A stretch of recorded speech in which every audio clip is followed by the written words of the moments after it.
Daily Dems doing the work, making noise, and fighting back, day 141.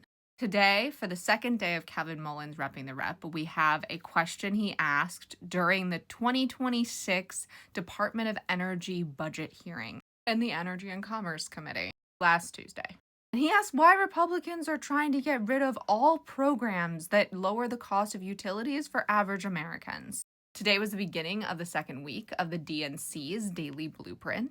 As was the case all 5 days last week, I learned something.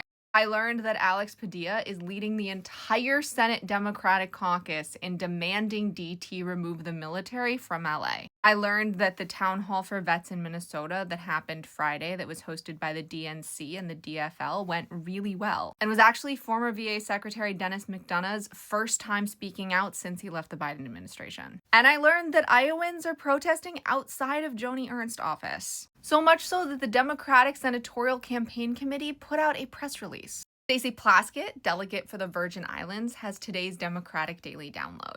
It is Caribbean American Heritage Month. Before you say, why does that matter? Because yes, that was a comment on this post on Blue Sky. Remember that Haitians are part of the travel ban and are being targeted in other ways as well. The Caribbean community is at the center of this immigration fight. And celebrating our diversity has more power now than ever. Ranking member on the House Foreign Affairs Committee, Gregory Meeks, wrote a letter to Rubio asking what on earth he was thinking when he said that no one has been unalived from the cuts to USAID. If he'd like to, answer the question differently. Reminder, letters are a paper trail. When we get agenda-setting power on January 4th, 2027, this letter will play a huge part in the oversight investigation into Rubio.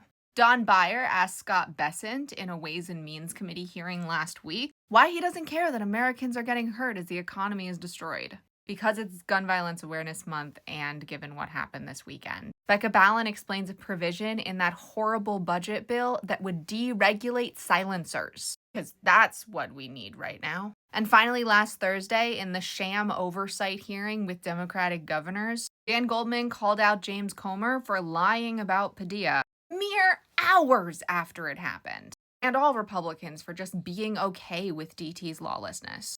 If you made it to the end of this post, comment with 7 words because that helps the algorithm. And a light bulb because our utilities shouldn't be increasing.